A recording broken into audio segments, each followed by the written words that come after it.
Muy bien, vamos a continuar con el estudio de las obligaciones solidarias y dentro de lo que es la solidaridad, estamos dentro de lo que es la solidaridad pasiva, ¿no es verdad? Ya vimos el concepto de la solidaridad pasiva, vimos las características, vimos la gran ventaja que representa para el acreedor, ¿cierto? La solidaridad pasiva, y ahora vamos a ver lo que son los efectos de la solidaridad pasiva. Y la verdad es que cuando uno estudia los efectos de la solidaridad pasiva, tal como lo hicimos en ciertas clases anteriores, tenemos que volver a distinguir entre lo que son, en primer lugar, las relaciones externas y lo que son las relaciones internas. Vamos, en primer lugar, a lo que son las relaciones externas, lo que se llama la obligación a la deuda. Cuando hablamos de las relaciones externas, estamos pensando en las relaciones que existen entre el acreedor y los deudores, ¿cierto? Estamos viendo los efectos de la solidaridad pasiva entonces entre el acreedor y los deudores que fueron, ¿cierto?, que contrayeron la obligación solidariamente. El primer y principal efecto tiene que ver con el hecho de que el acreedor va a poder dirigirse en contra de cualquiera de los deudores por el total de la deuda, ¿cierto? Esto ya lo he señalado en varias oportunidades y ya hemos explicado cuál es la ventaja de esto, ¿cierto? Pero es importante volver a anunciarlo, es decir, el acreedor va a poder dirigirse en contra de todos los deudores, ya sea de forma individual o ya sea de forma conjunta, ¿cierto? Y por el total de la deuda, sin que ninguno de ellos pueda oponer el beneficio de división, es decir, ninguno puede excusarse pretendiendo pagar una sola cuota, es decir, el acreedor puede demandar a Pedro, a Juan y a María de forma conjunta, ¿cierto? A todos, ¿cierto? En un mismo juicio o por separado, ¿cierto? Es decir, puede demandar a Pedro, a Juan y a María, a cada uno por el total de la deuda. Así se desprende de los artículos 1511 y 1514 del Código Civil. Y a propósito de esto, me interesa leerles dos artículos, el artículo 1515 y el artículo 1516. Artículo 1515. La demanda intentada por el acreedor contra alguno de los deudores solidarios no extingue la obligación solidaria de ninguno de ellos, sino en la parte en que hubiera sido satisfecha por el demandado. Es decir, si yo demando a cualquiera de los deudores por el total y por algún motivo el deudor paga no el total sino una parte, la obligación subsiste de forma solidaria respecto de todos los demás, salvo respecto a aquella parte que ya ha sido pagada, ¿cierto? Y veamos el artículo 1516, que dice en su inciso primero: el acreedor puede renunciar expresa o tácitamente a la solidaridad respecto de uno de los deudores solidarios o respecto de todos. Y esto es sumamente relevante. Y les voy a leer además el inciso segundo. La renuncia tácitamente en favor de uno de ellos, cuando le ha exigido o reconocido el pago de su parte o cuota de la deuda, expresándolo así en la demanda o en la carta de pago, sin la reserva especial de la solidaridad o sin la reserva general de sus derechos. Esto es súper relevante y es súper importante. ¿Por qué? Porque yo les digo, el primer gran efecto de la solidaridad pasiva en lo que se refiere a las relaciones externas, entonces, es que el acreedor puede dirigirse en contra de cualquiera de los deudores, ¿cierto? Ya sea de forma individual, ya sea conjuntamente, por el total. La pregunta que cualquiera de ustedes podría plantear es la siguiente: ¿qué pasa si el acreedor no demanda el total? ¿Qué pasa si el acreedor demanda 90, 80, 70 y el total era 100? En ese caso, podríamos estar frente al artículo 1516 en su inciso segundo, en el sentido de que se entiende tácitamente renunciada a la solidaridad respecto de ese deudor, lo cual es sumamente relevante, a menos que se declare expresamente en la demanda o en el acto a través del cual se está solicitando el pago que no se está renunciando a la solidaridad. Es por eso que no da lo mismo, si es que yo tengo un deudor solidario, no da lo mismo cobrarle la mitad sin hacer una reserva expresa, ¿cierto?, de los derechos, porque luego el deudor podría aprovecharse de la situación para decir que yo renuncié a la solidaridad al haberle cobrado una cuota, ¿cierto?, o una parte de la deuda y no el total. Bueno, en segundo lugar, como segundo efecto, tiene que ver con algo que ya hemos señalado, ¿cierto? Que si uno de los deudores paga el total de la obligación, ¿cierto?, o bien opera cualquier otro modo de extinguir las obligaciones con el acreedor, la obligación y la deuda se va a entender extinguida respecto de todos los demás. ¿No es verdad? Es decir, basta el pago de uno de los deudores al acreedor para que se extinga la obligación respecto de todos. En tercer lugar, y esto tiene que ver con algo que ya les señalé, si el acreedor demanda a uno de los deudores y no obtiene el pago total, puede dirigirse, y no lo obtiene no porque no lo pide, entre paréntesis, ¿cierto? No es que el sujeto demanda por 80, no. El sujeto demanda por 100, pero por algún motivo obtiene 80, bueno, puede dirigirse en contra de los demás por el saldo pendiente. Eso es súper importante también de entender. Adicionalmente, es interesante preguntarse qué ocurre con la cosa juzgada, ¿cierto? Y la verdad es que la sentencia que se dicta, ¿cierto?, en contra de uno de los codeudores solidarios, produce cosas juzgadas respecto de los demás. ¿Y por qué? Porque, porque siguiendo la teoría del mandato tácito y recíproco, aquí hay identidad legal, ¿cierto?, de personas, y adicionalmente la cosa juzgada es una excepción real que tiene que ver con la naturaleza de la obligación, ¿cierto? Y en ese sentido se va a poder aprovechar de esta cosa juzgada o los va a perjudicar, según cuál sea el caso, los demás codeudores. Adicionalmente, dentro de los efectos es importante mencionar que la interrupción de la prescripción, que opera, ¿cierto?, en contra de uno de los deudores solidarios, va a perjudicar también a los demás. Y así lo establece el artículo 2519 de nuestro código, que se los voy a leer, denme un segundo. El artículo 2519 señala: la interrupción que obra en favor de uno o varios de los coacreedores no aprovecha a los otros, ni la que obra, aquí está la parte importante, en perjuicio de uno o varios codeudores perjudica a los otros, a menos que haya solidaridad. Es decir, en principio, la regla general es que la interrupción de la prescripción, ¿cierto?, no perjudica a todos los deudores, ¿cierto?, a menos que, este es el caso, haya solidaridad, ¿cierto?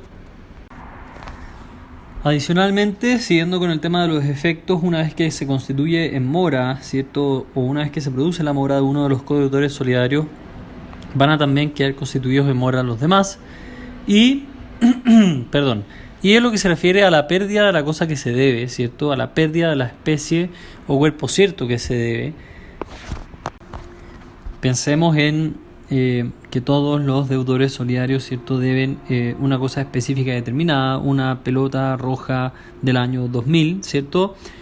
Cuando se pierde la especie o cuerpo cierto, van a ser todos responsables del precio de la cosa que se debía, y de forma solidaria, pero respecto de los eventuales perjuicios que se puedan producir, va a ser responsable únicamente el culpable, y no todos.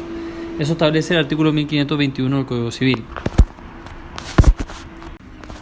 Y incluso hay parte de la doctrina que va a sostener que en el caso de que... volvamos un segundo atrás, porque me interesa que no se pierdan. El artículo 1521 señala que van a ser los deudores solidarios, ¿cierto?, todos responsables del precio de la cosa que se debe, ¿cierto?, en el caso de que la cosa se pierda o destruya. Pero de los perjuicios va a ser responsable solamente aquel codeudor que tuvo culpa o responsabilidad.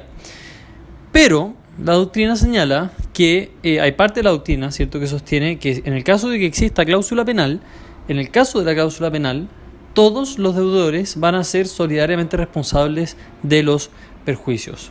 Todos los deudores van a ser solidariamente responsables de los perjuicios porque la cláusula penal, ¿cierto?, se vería afectada, ¿cierto?, por el carácter solidario de la obligación principal. Adicionalmente, es importante señalarles que la prórroga de la competencia respecto de uno de los deudores solidarios va a afectar a los demás, y en el caso de que haya una cesión de créditos por parte del acreedor, no es necesario que el acreedor notifique a todos los deudores, sino que va a bastar la notificación que efectúa el acreedor a uno de ellos. Ahora bien, entonces volvamos un segundo atrás. Lo que estamos viendo, lo que estamos estudiando son los efectos de la solidaridad pasiva. Estamos viendo las relaciones externas, ¿cierto? Es decir, las relaciones que van a existir entre el acreedor y el deudor. Es muy importante entender la lógica que hay detrás de la solidaridad pasiva. El acreedor va a poder exigirle a todos los deudores, o ya sea a uno de ellos, ¿cierto?, según él lo prefiera, la totalidad, ¿cierto?, de la deuda o del crédito, ¿cierto?, Adicionalmente, el pago que hace cualquiera de los deudores al acreedor extingue la obligación, y así ocurre también con cualquier otro modo de extinguir las obligaciones, ¿cierto? Si es que el acreedor demanda a un deudor y el deudor le paga solamente una parte de la deuda, puede perseguir a todos los demás por el saldo pendiente. La cosa juzgada que obtiene uno de los deudores beneficia o perjudica, según sea el caso, a los demás. La interrupción de la prescripción, ¿cierto?, que perjudica a uno de los deudores, perjudica también a los demás. Una vez que un deudor está constituido en mora, ¿cierto?, se entienden también constituidos en mora los demás. Y así los distintos efectos que acabamos de estudiar, ¿cierto?, o señalar. Ahora, es importante hacerse la pregunta de cómo se defiende el codeudor solidario, ¿cierto? Es decir, ¿qué es lo que hace el codeudor solidario una vez que ha sido demandado por el acreedor? Y la verdad es que ahí tenemos que pensar en las excepciones, ¿cierto? Cuando ustedes lo demandan o se entabla una demanda en su contra, lo que corresponde es oponer excepciones. Y el codeudor solidario va a poder oponer excepciones reales, que son aquellas que tienen que ver con la naturaleza de la obligación. Por ejemplo, el pago, por ejemplo, la novación, o la prescripción, ¿cierto? O una dación en pago, o la pérdida de la cosa que se debe, o la cosa juzgada, etc. Es decir, va a poder, cualquiera de los codeudores solidarios pueden oponer las excepciones reales que correspondan. Además, cada codeudor solidario puede oponer excepciones personales, es decir, aquellas que tienen que ver con ciertas características o circunstancias especiales del deudor, como por ejemplo excepción de nulidad relativa, ¿cierto? O una excepción fundada en ciertas modalidades que afectan únicamente a un determinado deudor, etc. Y finalmente van a poder oponer las excepciones mixtas, que son aquellas que tienen características tanto de las excepciones reales como de las personales. Una de ellas es la excepción de compensación. Piensen ustedes que el acreedor demanda a María y María opone la excepción de compensación, ¿cierto?, que es mixta. ¿Por qué? Porque se puede fundar en una circunstancia personal propia de María, que por algún motivo el acreedor también le debía dinero, pero esta misma excepción de compensación, que en principio solo la puede oponer María, luego va a ser útil o válida para los demás deudores, en el sentido que hay parte de la deuda que ya se va a ver visto extinguida, y en ese sentido ellos van a poder beneficiarse de ello. Ahora, perdónenme, hay que hacerse una pregunta que es la siguiente: ¿qué pasa si yo demando a María, solo a María, por el total? ¿Puede Juan o Pedro intervenir en el juicio? Y la respuesta es evidentemente que sí. ¿Y por qué? ¿Por qué podría Juan o Pedro intervenir en este juicio? La verdad es que pueden hacerlo porque son interesados, tienen un interés directo en el juicio, ¿cierto? Y pueden comparecer como terceros coadyuvantes, ¿cierto? Es decir, tienen un interés que está alineado, ¿cierto?, en este caso con el de María y con el resto de los demandados. Entonces, si se fijan, en base a lo que nosotros acabamos de decir y en base a los efectos de la solidaridad pasiva en las relaciones externas que acabamos de mencionar, ustedes se van a dar cuenta que la solidaridad pasiva, y esto es lo que les he repetido muchas veces y me interesa que se lo graben, es muy ventajosa para el acreedor. Al acreedor le conviene. ¿Por qué? Porque la verdad es que el acreedor va a poder demandarlos a todos por el total, o demandar a uno por el total, y si no le paga el total, bueno, percibo a todos los demás, ¿cierto?, por lo que me faltó, ¿cierto? Puedo interrumpir la prescripción y respecto de todos, ¿cierto? Si demando a uno y lo constituyo en mora, todos van a quedar a su turno constituidos en mora. Y así una serie de ventajas o beneficios desde un punto de vista práctico. Pero ya no solamente es importante entender los efectos que existen entre el acreedor, ¿cierto?, y los deudores, sino que también es importante entender cuáles van a ser los efectos de la solidaridad entre los deudores, ¿cierto? Es decir, ¿qué pasa si yo demando a Juanito? Juanito paga, ¿cierto?, la totalidad de la deuda, y en ese sentido yo como acreedor me quedo tranquilo y me voy para mi casa. Pero la pregunta es, bueno, ¿qué pasa entre Juanito, María y Pepito?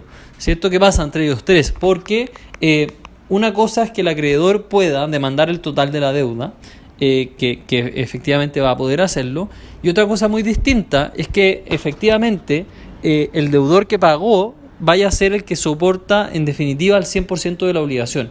¿Me explico? O sea, una cosa es que yo pueda pedirle a María que me pague los 100.000 pesos que me debe en su totalidad, y otra cosa distintas van a ser las relaciones internas que va a existir entre María, Juanito y Pedrito, ¿cierto? En relación a cómo se van a repartir la deuda en la realidad. Y eso nos lleva a estudiar las relaciones internas, o lo que se llama también la contribución a la deuda, ¿cierto? Es decir, una vez que se extingue la obligación respecto del acreedor, ¿cierto? Si uno dibuja al acreedor en un lado y los deudores en el otro, en esta parte de la materia uno debería ponerle una X al acreedor. O sea, el acreedor murió, ¿cierto? Una vez que se extingue el vínculo con el acreedor, tenemos que resolver qué es lo que va a ocurrir o qué es lo que va a pasar respecto de los codeudores, ¿cierto? Ahora, obviamente, la pregunta de qué es lo que pasa con el resto de los deudores, ¿cierto? Es solamente importante cuando la obligación se extingue por un modo de extinguir las obligaciones que sea el pago o equivalente o análogo al pago. ¿No es verdad? Es decir, hay un sacrificio económico, alguien mete la mano al bolsillo y desembolsa una determinada suma de dinero, ¿cierto? ¿Por qué?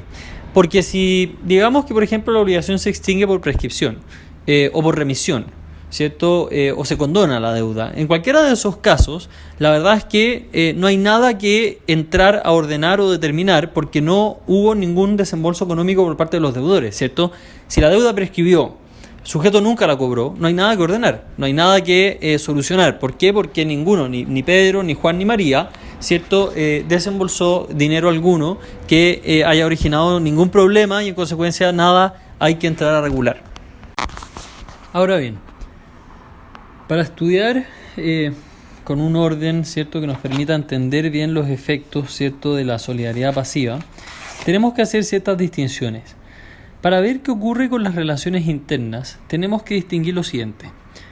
En primer lugar, si todos los codeudores tienen interés en la obligación.